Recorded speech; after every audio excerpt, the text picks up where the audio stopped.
जवानों की holiday special express platform number मैं 3 पर कैप्टन आ विराट, रही है। Indian army. हम इस वक्त अपने ऑफिस के प्रीमाइसेस में खड़े हुए हैं। तमाम लोग कौतूहल से किसी के आने का इंतज़ार कर रहे हैं।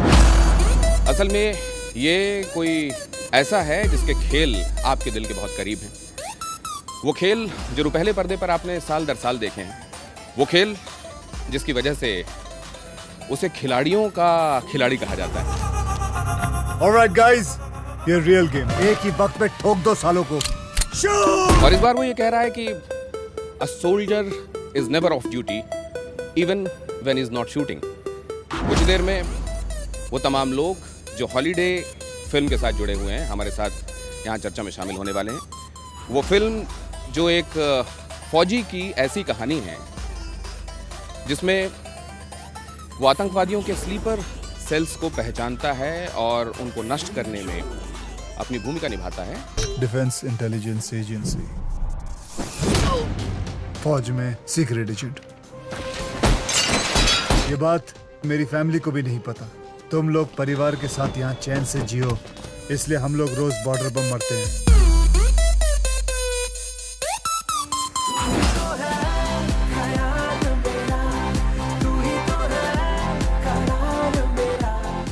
So, never off duty, even when not shooting.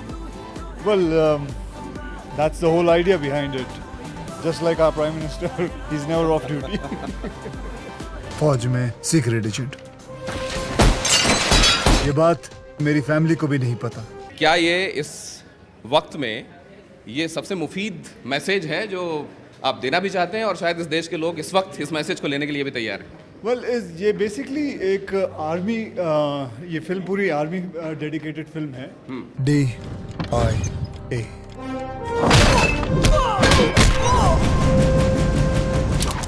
Defence intelligence agency.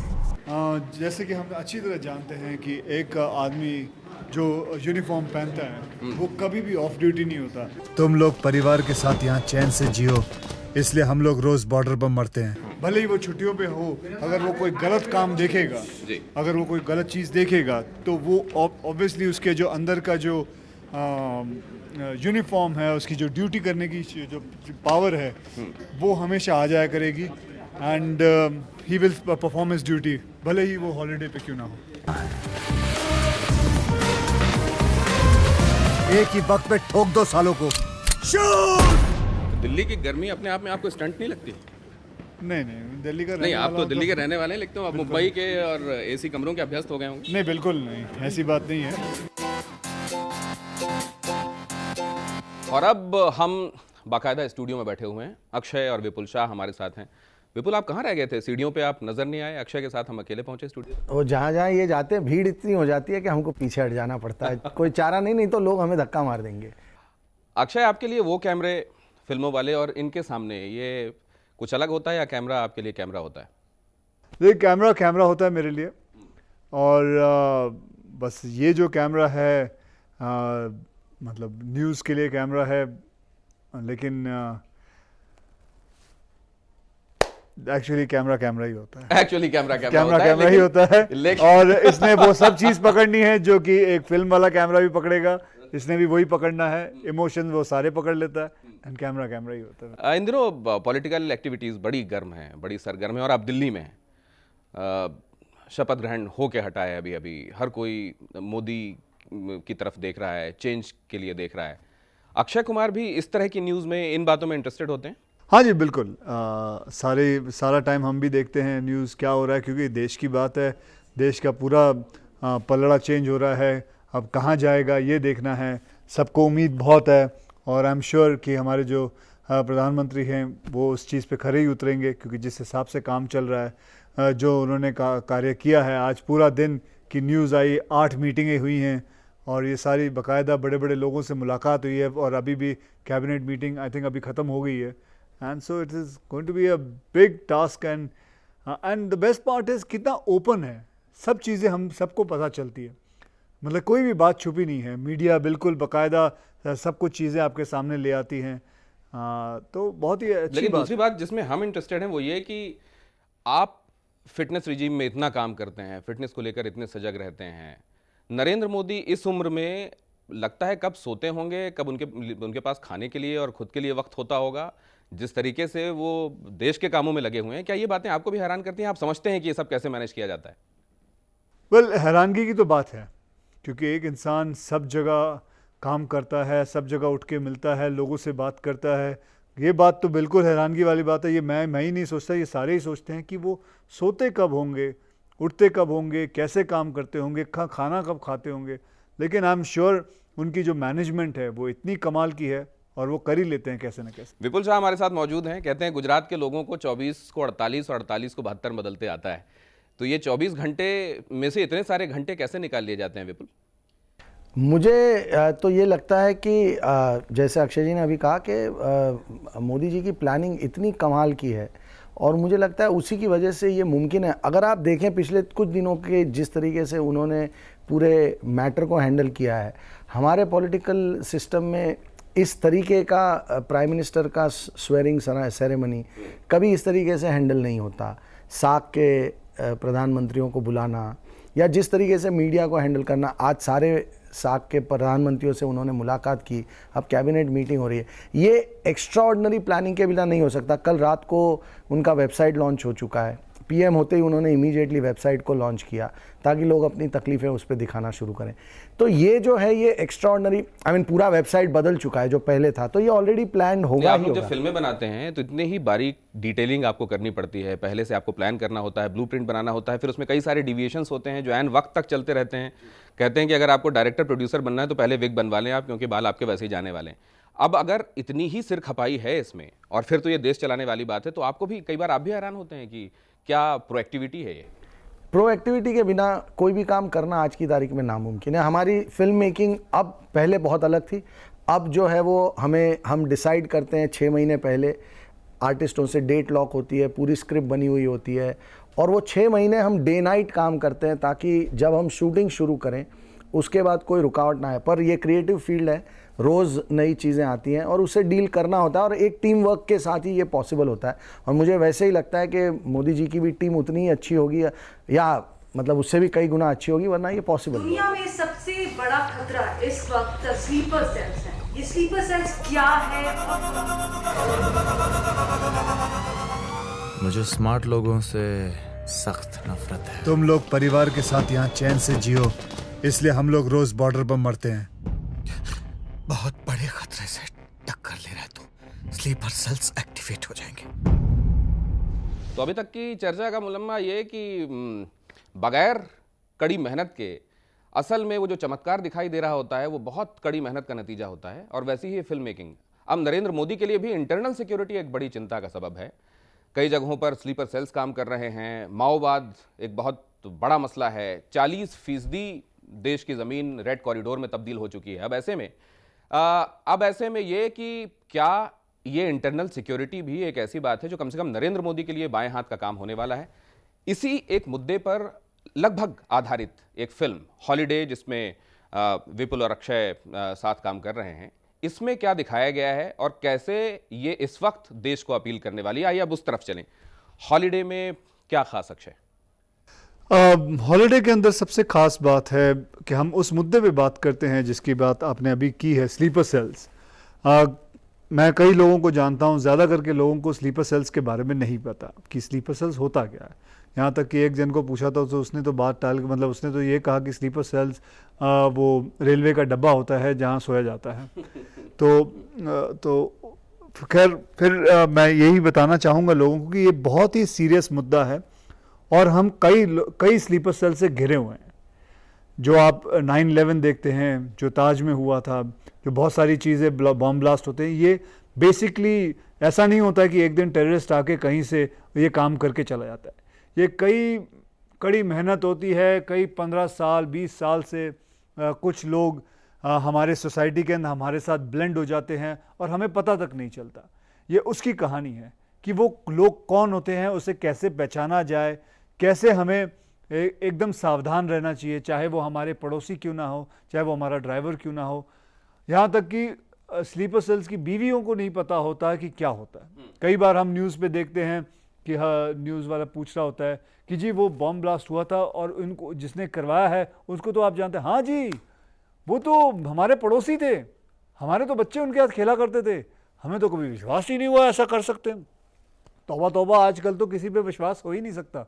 तो ये बहुत सारी मैंने कई बार न्यूज़ देखा है और मैंने खुद भी रियलाइज़ किया है कि आफ्टर डूइंग द फिल्म कि ये लोग स्लीपर सेल्स होते हैं और इनका मोड ऑफ ऑपरेंडस किसी की समझ में नहीं आता, कैसे चुपचाप रहते हैं। And that's amazing, that's the USP of the film also. जी, मेरा नाम है अक्षय कुमार और आप लोग चलते रहिएगा समय के साथ।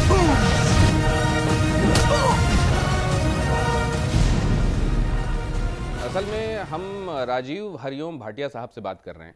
हाँ, अक्षय कुमार से हम बात कर रहे हैं और उनका फौजी कनेक्शन भी है। असल में आप किस तरह की फिल्मों के लिए हाँ बोलते हैं, बहुत कुछ इस पर भी निर्भर करता है कि आप अंदर से इंसान कैसे हैं, किन बातों को लेकर आप ज़िंदगी में शिद्दत से महसूस करते हैं, या फिर आपकी क्रिएटिव हंगर क्या कहती है आपसे कि आप ऐसा कुछ करना चाहते हैं जो शायद आपने जिया नहीं, आप उसको जीना चाहते हैं।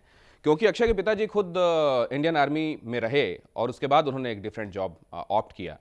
इसीलिए लगता है कि खुद अक्षय बड़ी शिद्दत से इंडियन आर्मी के साथ खुद को कनेक्टेड महसूस करते हैं। क्या इस तरह की फिल्मों के लिए कुछ और तेज लहू दौड़ता है आपकी रंगों में? जी, हमारे तो बचपन ही बिल्कुल आर्मी ट्रेनिंग के साथ ही शुरू हुई थी। मेरी और मेरी सिस्टर को हमें रोज़ सुबह मेरे पिताजी उठा देते थे 5 बजे और जॉगिंग पे ले जाया करते थे। फिर नाश्ते में भी एकदम टिपिकल 2 अंडे मिलेंगे, एक टोस्ट होगा, थोड़ा पपाया होगा, एक गरम दूध होगा, हल्दी डाली जाएगी और उसके बाद खाना भी वैसा ही और सही टाइम पे खाना परोसा जाएगा। तो मतलब बड़े ही आर्मी वाली ट्रेनिंग थी और वो आदत इतनी बढ़ गई कि अभी लोग मजाक भी उड़ाते हैं, भाई ये तो 9 बज गए, अब जाएगा भाई, सो जाएगा, ये सुबह 4 बजे उठना है इसको, हा हा हा हा। तो मजाक भी उड़ता है हमारा। तो ये लेकिन जब आप अक्षय को ध्यान में रखते हुए इस तरह की कोई फिल्म सोच रहे होते हैं और उनसे करवा रहे होते हैं, तो असल में आपको अक्षय को बताना होता है कि इसमें कुछ मैं ऐसा सोच रहा हूँ या इसको ऐसा करना है, या आप जितनी उम्मीद कर रहे होते हैं उससे कहीं ज़्यादा अक्षय खुद वैसे ही कर देते हैं? देखिए, ये फिल्म जो है ये A.R. मुरुगदॉस ने बनाई है, ये उसके निर्देशक हैं। गजनी उनकी पहली फिल्म थी, ये उनकी दूसरी फिल्म है। जब वो ये स्क्रिप्ट मेरे पास लेके आए तो उन्होंने कहा कि ये फिल्म में मैं चाहता हूँ कि अक्षय जी इस रोल को निभाएं, क्योंकि इंडियन सिनेमा में आर्मी मैन का रोल करने के लिए सबसे परफेक्ट चॉइस अक्षय जी हैं। और क्योंकि ये कमर्शियल फिल्म है, इसमें रोमांस भी है, गाने भी हैं, तो अक्षय जी एक आर्मी मैन भी करेक्ट हैं, रोमांस भी बहुत अच्छा करेंगे, डांस भी अच्छा करेंगे, ह्यूमर भी अच्छा करेंगे। और जब सीरियस मुद्दा फिल्म का आएगा तो उस सीरियसनेस को भी उतनी सीरियसनेस से निभाएंगे। तो ये कन्विंसिंग एनवायरनमेंट होगा। अक्षय जी के साथ हमने पहला नरेशन किया तो एक थोड़ा बहुत एक फ़र्स्ट हाफ रेडी था, बाकी का काम बाकी था। हम किसी भी स्क्रिप्ट को जब इनके पास ले जाते हैं तो ये पूरी डिटेल में उसकी रीडिंग करते हैं, उसके ऊपर बार बार डिस्कशन होता है, कई सारी मीटिंग है, कई सारे पहलू पे डिस्कशन करने के बाद, पूरी इन्वॉल्वमेंट के बाद वो फिल्म को हाँ बोलते हैं। तो ये जो आपने बनाई है फिल्म, ये असल में वो थपक्की से कितनी डिफरेंट होने वाली है, या जिन्होंने वो देखी है मुर्गादौस की फिल्म वो कहेंगे कि लगभग वैसा ही हम हिंदी में देख रहे हैं? देखिए, पहली बात ये है कि 2010 में ये फिल्म मुर्गादौस जी ने हमें नरेट की थी और ये पहले हिंदी में बनने वाली थी, फिर तमिल में बनने वाली थी, लेकिन तब स्क्रिप्ट रेडी नहीं था। स्क्रिप्ट बनते बनते फिर कुछ डेटों की उलझनें पैदा हो गई, तो इस वजह से वो तमिल में पहले बनी।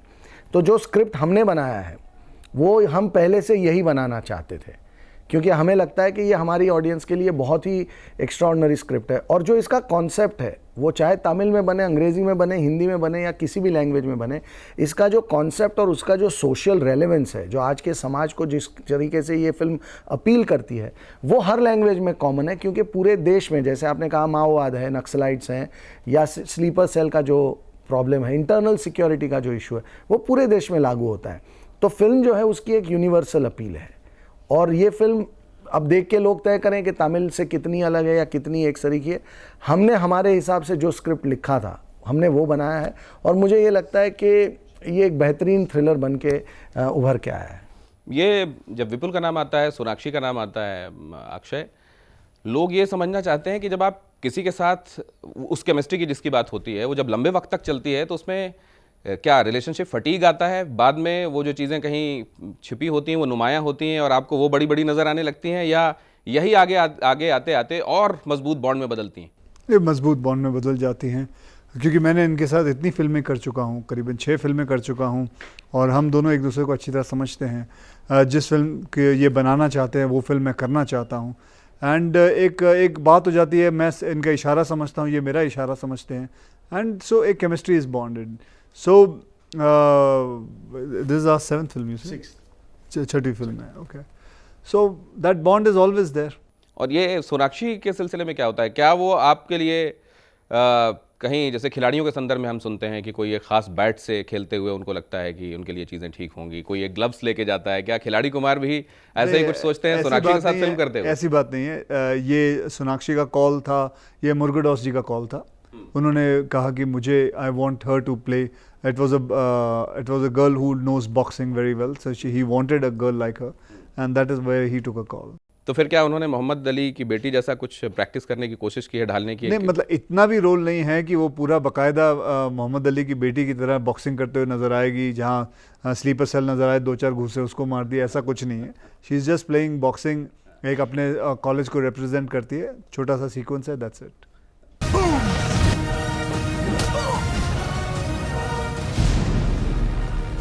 अक्षय के जितने तजुर्बे और अक्लेम्ड एक्टर के सामने जब कोई एक डेब्यूटेंट विलन प्ले कर रहा होता है, तो ये खुद अक्षय को कैसा लगता है? जैसे शेट्टी कहा करते थे एक ज़माने में कि अगर धर्मेंद्र मुझे मुक्का मारते हैं तो मुझे लगता है कि ठीक है, ये हैवी वेट है, ये मुझको मार सकता है, वरना मुझको ऐसा लगता है कि मैं फूंक दूं तो मूंगफली के छिलके की तरह कोई उड़ जाए, वो मेरे सामने वो स्टार भी अच्छे नहीं लगते, हीरो भी अच्छे नहीं लगते. आप भी कुछ ऐसा सोचते हैं क्या? आपके ऑपोजिट उधर कौन है? देखिए, वो मेरे सोचने से पहले सारे होमवर्क हमारे डायरेक्टर और प्रोड्यूसर कर लेते हैं, because there is casting directors also, they also understand, उनको सारा स्क्रिप्ट पढ़ी होती है, तो वो समझते हैं कि इनके साथ ये खड़ा है, वो मैच करके देखते हैं, बाकायदा स्क्रीन टेस्ट होता है, तो उसके बाद ये डिसीजन लिया जाता है. अभी आपने जब ऐसा किया, मैं आपके हाथ देख रहा था, और ये एसपीजी और एनएसजी के कुछ कमांडोज को मैंने देखा है, और अभी आपका हाथ देख रहा हूँ. एक तरफ आप टुचकुले बन के लोगों को यूं हंसाते हैं कि पेट में बल पड़ जाते हैं, और दूसरी तरफ ये फिटनेस, मतलब लग रहा है जैसे किसी ने छेनी हथौड़ी लगा के, आपने जिम ना किया हो, आपको तराशा गया हो. ये कैसे होता है? कैसे होता है कि बस मैं समझता हूँ, मेरा एक ही मंत्र है ज़िंदगी में कि 24 घंटे के अंदर अगर आप अपने शरीर को 1-1.25 घंटा नहीं दे सकते कसरत के लिए, एक्सरसाइज के लिए, तो बेटर है कि आप अपने आप को मार दो. बहुत बड़ी स्टेटमेंट है.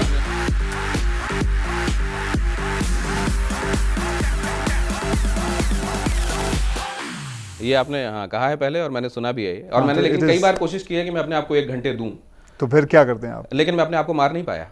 वो अलग बात है, वो आपके सोच के ऊपर है, लेकिन मैं समझता हूँ कि अगर आप नहीं दे सकते हो तो बल्कि आपको देना चाहिए, वरना it is going to hamper your health, और आपकी हेल्थ खुद के ऊपर है, आपके हाथ में होती है. नहीं, बहुत सारे लोग अपने आप को 1 नहीं 1.5-2 घंटे भी दे रहे हैं, लेकिन वो अक्षय कुमार के आसपास भी नहीं है. तो वो 1-1.5 घंटे कैसे देना है? क्या ये अगला कदम है? पहले 1-1.5 घंटा देना शुरू कीजिए, फिर इस पे आइए कि देना कैसे है. Obviously quality does matter.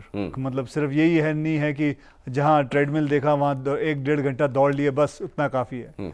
बहुत सारी चीज़ें उसमें होती हैं, उसके ऊपर होमवर्क करना पड़ता है, जैसे कि आपकी स्ट्रेचिंग होती है, बिगिनिंग स्ट्रेचिंग होती है, एंडिंग स्ट्रेचिंग होती है, और स्ट्रेचिंग भी करीबन आधा घंटे चलनी चाहिए, और बिकॉज आपके टिश्यूज़ को एक्सपैंड किया जाना चाहिए. बहुत सारी चीज़ें हैं. वो फिर कभी आपके साथ मुलाकात होगी तो पूरे 1 घंटे का प्रोग्राम इसी के ऊपर कर सकता हूँ मैं. आप पूरे दिन बताते रहें, लोग सुनते रहेंगे. जी बिल्कुल, मैं कर सकता हूँ, ये कर सकते हैं, लेकिन फिलहाल तो इनको आप बोलते हैं कि 1 घंटे अपने आप को दिया कीजिए. ये बहुत पतले हो चुके हैं, पहले से बहुत पतले. इनकी पहले काफ़ी तोंद निकली थी.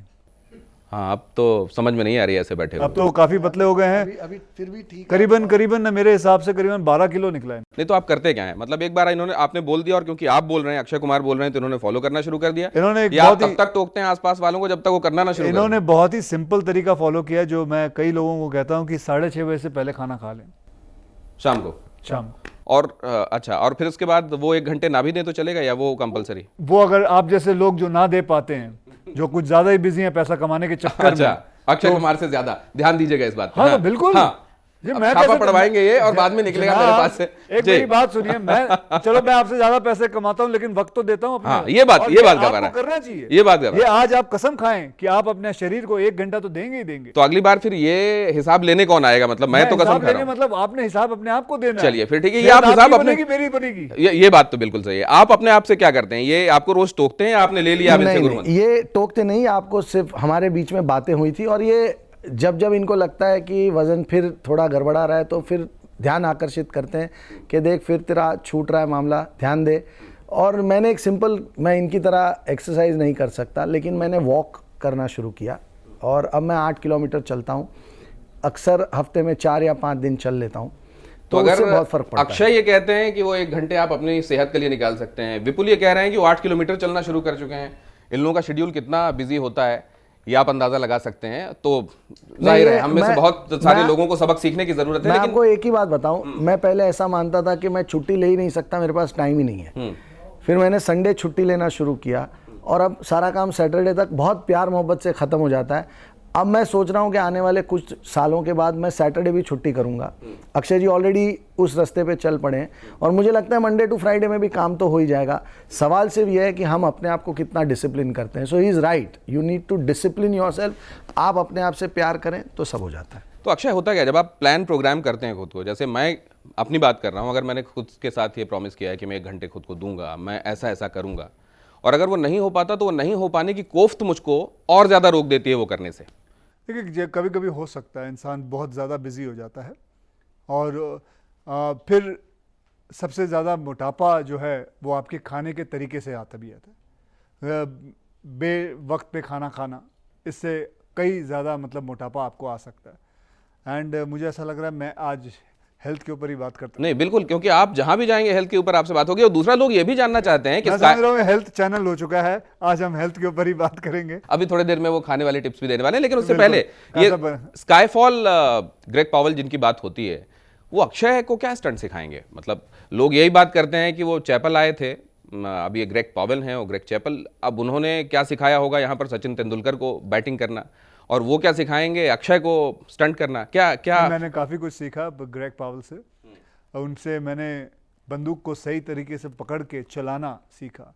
मैं 130 फिल्में कर चुका हूँ, हर फिल्म में कहीं ना कहीं बंदूक चलाने का मौका मिलता है, लेकिन एक्चुअली में सही पकड़ना बहुत कम जनों को आता है। There is a proper way to hold a gun, कैसे शूट किया जाता है, कैसे टारगेट पे होता है। There is a proper way कि आप बंदूक के अंदर से गोलियाँ कैसे भरते हैं। There is a proper way कि बंदूक को डिसमेंटल करके उसे वापस जोड़ा जाए, और ये मैंने इस फिल्म के दौरान पे सीखा। सबसे पहले ग्रेग पॉवेल साहब जब आए थे मुझे एक्शन करवाने, तो he asked me whether would you do you know कि एक बंदूक को कैसे जोड़ा जाता है। मुझे नहीं आता है, मुझे ये पता ही नहीं था कि I have to learn this. बाकायदा 2 घंटे बैठ के उन्होंने मुझे सिखाया, एंड एक्चुअली आई रियलाइज कि ऐसे इसको ऐसे किया जाता है। और फिर उन्होंने मुझे बताया कि बंदूक को किस हिसाब से पकड़ा जाता है, उसका रिकॉयल क्या होता है, कैसे कैसे मतलब इफेक्ट देना चाहिए, क्योंकि इट इज़ जस्ट एक्टिंग, तो उस एक्टिंग को कैसे रियल करना चाहिए। और बल्कि कहते वो जब हमारी फिल्में देख के उन्होंने ये भी कहा था, डू यू नो कितने आर्मी वाले, कितने पुलिस वाले आप लोगों पे हंसते हैं कि ऐसे नहीं पकड़ा जाता गन, जिस हिसाब से आप लोग करके दिखाते हैं। DIA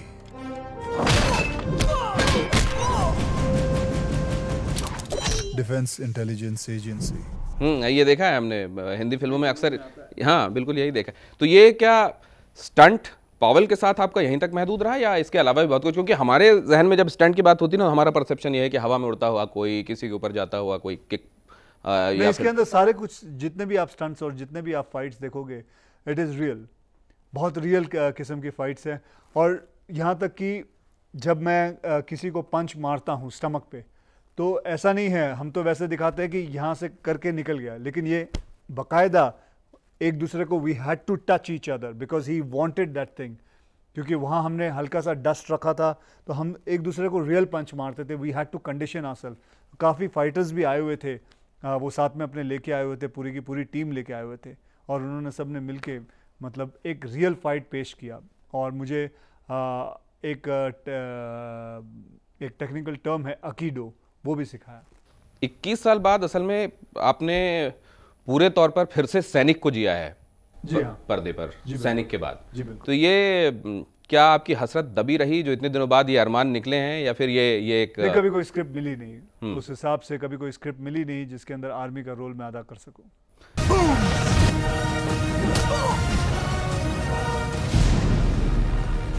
नटशेल में विपुल, ये फिल्म दर्शकों को क्यों भाने वाली है? क्या है इसमें वो बात जिसके लिए दर्शक सिनेमा हॉल जाएंगे?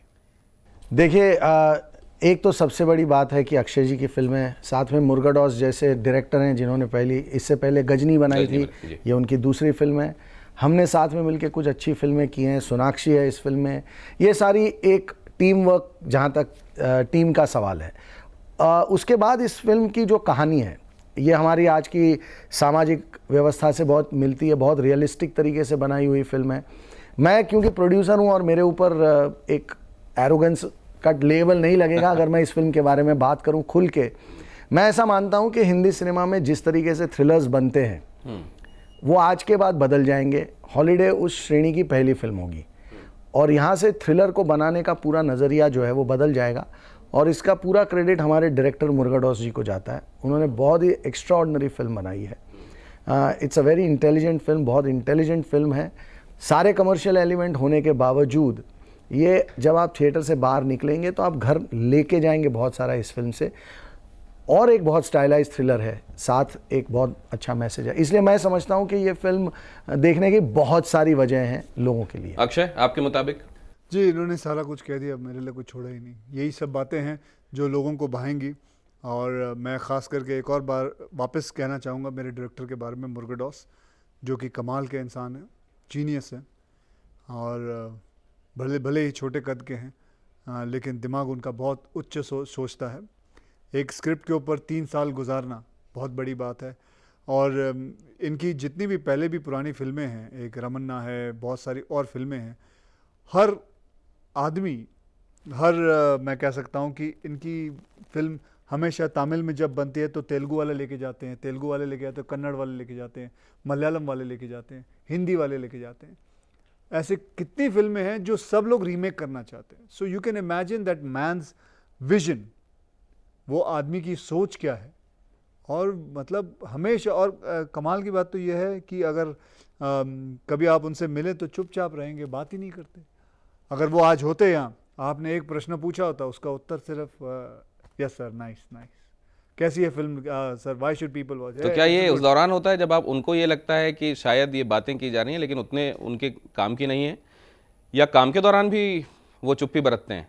नहीं, काम के दौरान जो उनको कहना होता है वो कह देते हैं और उसके बाद फिर हमको ही काम करना पड़ता है। उनके काफ़ी असिस्टेंट्स होते हैं, वो भी हमको बताते रहते हैं कि क्या क्या करना है। लेकिन बहुत ही चुपचाप इंसान है ज़्यादा। हमने उनको बोला भाई आप भी चलो हमारे साथ, no sir what will I talk, मतलब वो बात ही नहीं करना चाहते, ज़्यादा बोलते ही नहीं है। अब एक टिपिकल सवाल वो जो अक्सर आप लोगों से पूछा जाता है मीडिया की तरफ से, और मुझको लगता है जवाब भी उसका टिपिकल ही आएगा। देखते हैं इस बार नया क्या है। ये नंबर 1 कहते हैं बड़ा मैनिपुलेटेड है बॉलीवुड में। नंबर 1 क्या होता है? नंबर 1 कौन है? नंबर 1 इस समय बॉलीवुड में? जी मैं तो नहीं मानता नंबर में। पहले भी मैंने इसका जवाब दिया हुआ है कि ये नंबर 1, नंबर 2, नंबर 3 ऐसा लगता है जैसे हम कोई घोड़े हैं जो दौड़ रहे हैं और उसके ऊपर तमगे लगाए जाते हैं। हर फ्राइडे को कहीं ना कहीं कुछ ना कुछ चेंज होता रहता है। और वैसे भी देखिए इसका फ़ायदा कुछ है नहीं लगा के, क्योंकि 180 फिल्में साल में बनती हैं और गिनती के कुछ 12-15 हीरो हैं। तो एक इंसान अगर 1-2 भी फिल्में कर लेगा तो कितनी सारी फिल्में पड़ी हुई हैं, तो एक दूसरे के कंपटीशन तो होता ही नहीं है।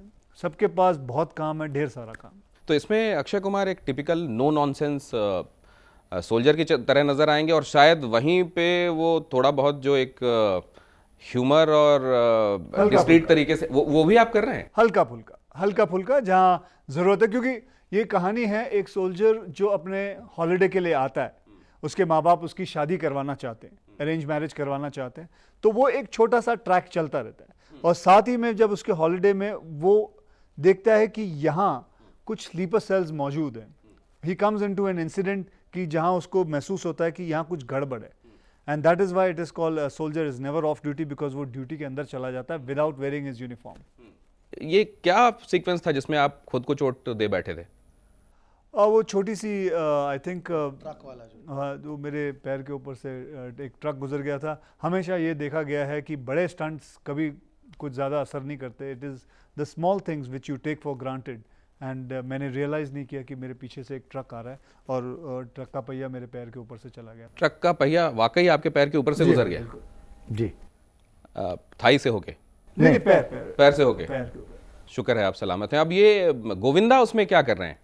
जी, वो एक गेस्ट अपीयरेंस कर रहे हैं और हम सब बहुत खुश हुए कि गोविंदा जी ने एक गेस्ट अपीयरेंस करने के लिए हमें हाँ कहा। बहुत छोटा रोल है उनका, he is playing my senior, but एक बहुत इंटरेस्टिंग कैरेक्टर है, इनके सीनियर हैं और उनकी जो गोविंदा जी की स्टाइल है, उस स्टाइल में उन्होंने वो कैरेक्टर को बहुत अच्छा रंग दिया है। But we are happy that इतना एक गेस्ट अपीयरेंस उन्होंने हमारे लिए किया। आगे के एम्बिशंस क्या हैं अक्षय? आपने हर तरीके की फेम देख ली है, आप मतलब आज मेरे पास सब कुछ है वाला हिसाब है अक्षय के साथ। What is next? अब बस और कुछ आता तो है नहीं, फिल्मों में काम करना है और फिल्मों में ही रहना है। I just have to keep on working till they have to shoot me down. आपका हमारे दर्शकों के लिए एक एक करके कोई संदेश अक्षय? संदेश यही है कि ये एक ऐसी फिल्म है जिसे आप जाके देखिए, क्योंकि इसके अंदर कुछ ऐसे इंसिडेंट्स हैं जो आपके काम में आएंगी आगे फ्यूचर में, क्योंकि बहुत सारी चीज़ें जो हैं रियल इंसिडेंट से लेके बनाई गई हैं। वॉच द फिल्म ना कि मेरे लिए बल्कि मिस्टर मुर्गडॉस के लिए, जो कि मेरे हिसाब से एक कमाल के, बहुत ही कमाल के डायरेक्टर। विपुल? सब कुछ हो ही चुका है, बस हमने बहुत मेहनत की है और उम्मीद करते हैं कि आपको ये फिल्म उतनी पसंद आए जितनी हमको आई है।